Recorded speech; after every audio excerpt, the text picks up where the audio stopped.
Before we talk about the corporate tax rates, I want to talk to you a minute, especially because we're sitting here today in New York with some of the highest state and local taxes ever. If they do get rid of these state and local tax deductions, what kind of impact do you envision this having?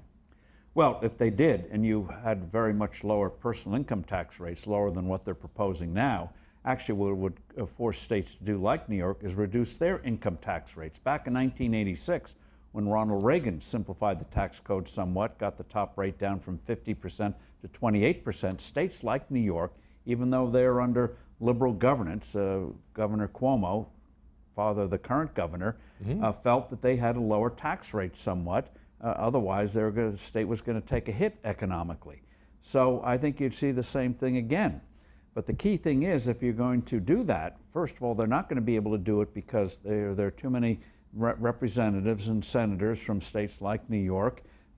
Even California has a dozen or so Republican representatives.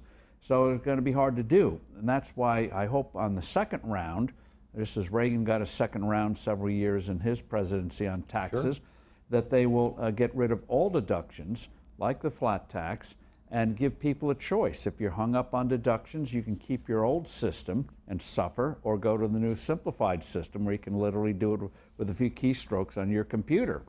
So they won't get it this time, even though why people ask, why should Texas, why should Florida subsidize high tax states like California, New York, and other states.